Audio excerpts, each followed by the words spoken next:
L'environnement est un domaine clé de la vie. Et dans l'environnement, nous avons beaucoup de thèmes dont les hommes ignorent, à savoir l'USN, PASEPCO, CEAC, etc. Aujourd'hui, nous allons tenter de décortiquer quelques thèmes dont je viens de citer avec nos invités. Sur ce plateau, je ne suis pas seule, je suis avec des journalistes et les invités. Quant aux journalistes, nous avons Patience Mandungu, journaliste freelance, productrice du magazine Doigt Vert. Elle est de la RDC. Nous avons Charles Stéphane Mavungu, journaliste à Télé Africa. Il est du Gabon. Winnie Kitio, journaliste à Afrique Environnement Plus, elle vient du Cameroun. Nous avons enfin Roger Folio, il travaille dans le magazine Info Environnement, il est de la RDC. Quant à nos invités, nous avons Monsieur Biini Wonwang Moussiti. Il est coordonnateur régional du programme d'appui à la conservation des écosystèmes du bassin du Congo. Nous avons Monsieur Rémi Mukongo Chabantou, spécialiste des questions forestières à la CEAC. Et enfin, M. José Aimé Nyanongo, directeur régional de l'USN en Afrique centrale et en Afrique de l'Ouest. Mesdames, Mesdemoiselles et Messieurs, bonjour. Bienvenue à Afrique Environnement Plus. Tout de suite, ouvrons notre magazine.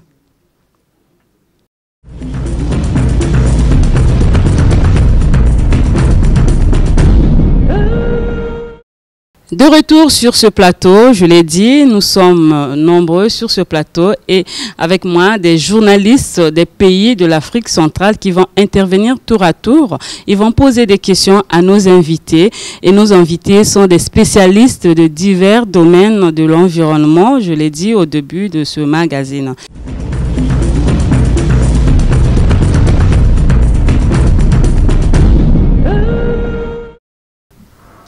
Merci madame, mon nom c'est Aimé Joseph Nyanogo, directeur régional UCN Afrique centrale et occidentale. Je voudrais vous rappeler que l'UCN est une organisation globale qui est très présente dans la sous-région. Nous avons environ 200 experts qui sont répartis dans les pays d'Afrique centrale et occidentale.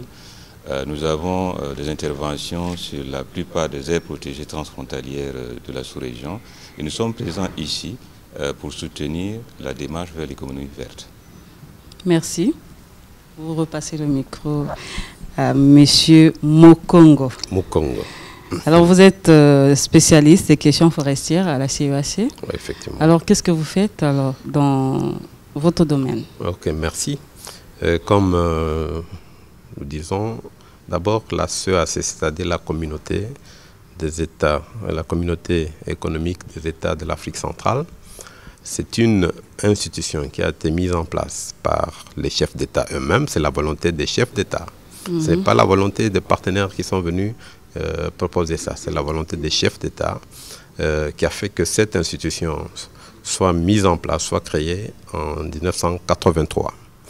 Et c'est une institution qui a pour mandat de promouvoir l'économie ou le développement de tous les secteurs qui peuvent contribuer à l'intégration régionale, au bien-être des populations, au développement économique. Donc voilà. Et pour cela, et comme les domaines d'intervention, comme je dis que c'est tous les domaines qui peuvent contribuer à l'économie, donc les domaines sont nombreux. Et la CEAC a cadré d'abord, a pris pour d'ici l'année 2025, 3 axes d'intervention stratégiques. Donc nous avons le premier axe, c'est la paix et sécurité. Parce qu'on ne peut pas parler de développement sans qu'il y ait la sécurité ou qu'il y ait la paix. Donc, premier axe, c'est la paix et sécurité. Et deuxième axe, c'est les grandes infrastructures. Parce qu'il faut qu'il y ait des infrastructures routières, de communication, tout ça, pour qu'on puisse parler de l'intégration et faciliter aussi le mouvement des populations. Et le troisième axe, comme je vous l'ai dit, c'est l'axe environnement. Donc voilà pourquoi, disons que ce que nous sommes en train de faire, c'est vraiment une des grandes préoccupations de nos chefs d'État, donc parce que ça rentre dans le cadre de l'axe environnement. Donc au niveau de l'environnement, l'environnement étant aussi vaste, vous comprenez pourquoi il y a eu beaucoup de recommandations ici pour voir comment il faut reformuler, il faut restructurer le service de l'environnement ou le département de l'environnement, peut-être on va en parler. Donc, c'est un axe ou bien un domaine où il y a plusieurs volets. Donc, vous avez là-dedans volet qui porte sur les ressources forestières et la gestion durable des forêts. Vous avez le volet de la biodiversité, c'est-à-dire les aires protégées, qui prend toutes les ressources au sein des aires protégées. Nous avons les ressources halieutiques, donc pour les pêches. Et comme je vous ai dit, il y a aussi la gestion des risques de catastrophes naturelles.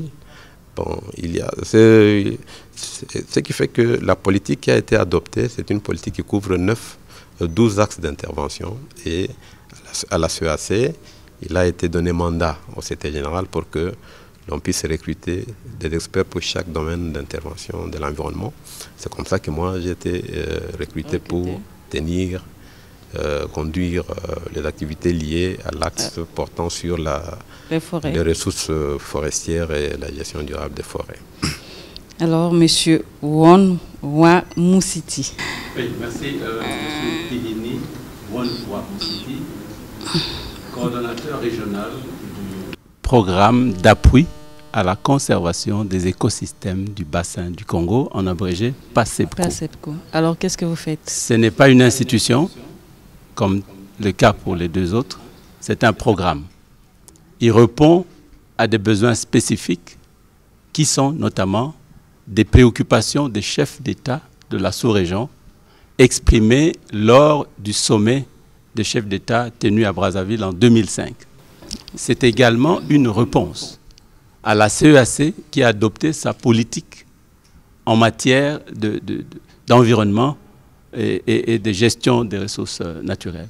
Donc c'est à ces deux titres que nous sommes dans ce programme, qui est en fait un programme quinquennal, donc c'est de 5 ans, mais dont la durée va être rallongée pour des raisons qui pourraient être évoquées tout à l'heure.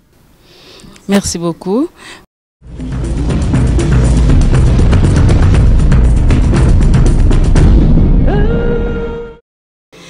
Alors, la première qui va intervenir sur ce plateau, c'est Mademoiselle Winnie. Elle est correspondante de Afrique Environnement Plus au Cameroun. Bonjour Winnie. Bonjour Karim. Alors Winnie, tu vas poser ta question à qui? Je vais commencer par poser ma question au représentant de la CEAC, Rémi Makongo, qui est spécialiste en forêt. Okay. Bonjour Rémi. Nous aimerions savoir qu'est-ce qui a motivé le thème de cette conférence des ministres de la CEAC sur le fonds vert en Afrique centrale et surtout quel est le lien que vous faites entre la diplomatie et l'économie verte? Bon, effectivement, madame, c'est une question très pertinente parce que, comme vous avez vu le thème principal, aujourd'hui, nous parlons de l'économie verte. Il faut savoir que c'est un concept qui est peut-être nouveau, mais les pratiques dans notre sous-région, dans nos pays, sur cette question datent de longtemps. Mais sans qu'on sache que nous sommes en train de faire de l'économie verte. D'abord, la sous-région, nous sommes vraiment nantis de beaucoup de ressources naturelles et il faut passer à la phase de la mise en valeur, une mise en valeur qui est rationnelle, une mise en valeur qui est propre, une mise en valeur. Et aujourd'hui, la préoccupation, c'est de ne pas polluer, de ne pas polluer la nature.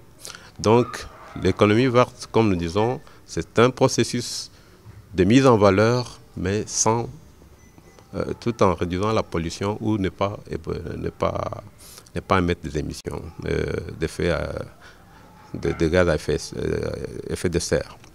Donc, c'est pour cela, comme vous dites, l'importance de le bien fondé de cette thématique.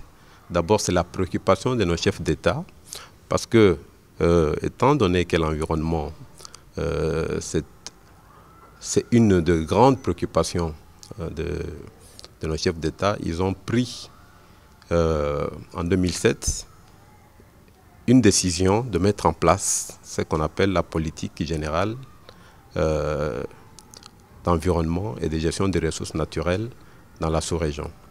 Et cette politique ramasse toutes les ressources naturelles, commençant par les ressources forestières, les ressources halieutiques, comment je dirais, jusque même au niveau de la gestion des catastrophes naturelles. Et tout ça. Donc l'environnement est vraiment une grande préoccupation aujourd'hui. Et ça fait un des 3 axes principaux du cadre stratégique de la CEAC pour d'ici l'horizon 2025. Donc voilà pourquoi aujourd'hui, pour ne pas rester dans le slogan, pour ne pas rester dans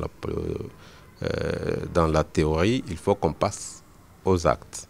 C'est pour cela la CEAC, avec ses partenaires, ils ont trouvé qu'il faut réunir tous les ministres qui sont impliqués dans cette voie de l'économie verte. Et parce que l'économie verte n'est pas seulement l'affaire des ministères ou des acteurs qui sont impliqués dans l'exploitation des ressources naturelles, mais il faut aussi d'autres acteurs qui peuvent faciliter la commercialisation, qui peuvent faciliter d'une manière ou d'une autre. C'est pour cela qu'on a vu que d'abord la diplomatie. Aujourd'hui, nous ne devons pas rester dans le vase clos. Il faut que la diplomatie soit développée pour que ce que nous faisons puisse être capitalisé par tous les autres pays à travers les institutions diplomatiques.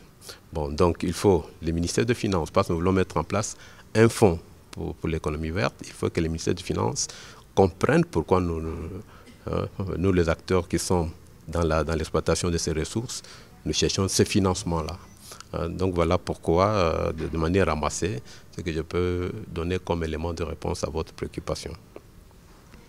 Le FEVAC est une grande préoccupation pour les chefs d'État. Alors, quelle suite donner aux recommandations et aux résolutions qui ont été formulées par les experts lors de cette conférence?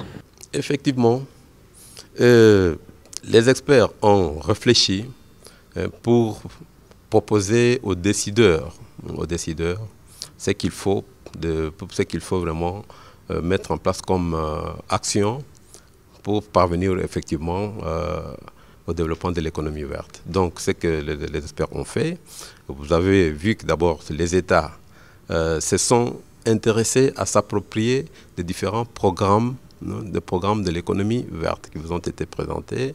Vous connaissez la liste, parce que, comme nous disons, l'économie verte ramasse toutes les ressources naturelles et d'autres biologiques, des natures biologiques, tout comme aussi des natures non biologiques. Mais pour nous, ce qui nous préoccupe aujourd'hui, ce sont les ressources naturelles d'origine biologique. Bon, bien sûr, y associer l'eau, par exemple. C'est pour cela, vous avez vu, on a parlé de l'économie de reboisement, de l'économie de bois, de l'économie de l'eau, de l'économie d'énergie. Donc, vous êtes informés de tous ces projets. Le fait déjà que les pays se sont appropriés de ces axes d'économie, de ces axes de domaine d'économie verte, donc c'est déjà une très bonne chose. Et les recommandations qui sont sorties de la réunion d'aujourd'hui, en tout cas, nous pensons que demain, les ministres vont les examiner et de sorte que les projets de décision qu'il faut porter à l'appréciation, à la validation par les chefs d'État soient présentés, soient soumis à leur appréciation au sommet de la CEAC qui va se tenir en N'Djamena à la fin du mois de novembre. Donc c'est ça vraiment, toutes nos attentes sont portées sur cela pour que les chefs d'État puissent vraiment matérialiser leur volonté en adoptant les différentes décisions qu'on va leur proposer. Donc merci. Alors Winnie, tu vas passer d'abord le micro à Charles. Charles, tu poses ta question à qui? Bon, ma question s'adresse au coordonnateur du programme d'appui à la conservation des écosystèmes du bassin du Congo. Nous sommes bien curieux de savoir quels sont les objectifs visés par ce programme depuis sa mise en œuvre. Nous savons qu'il est en cours. Oui, merci pour la question. Elle est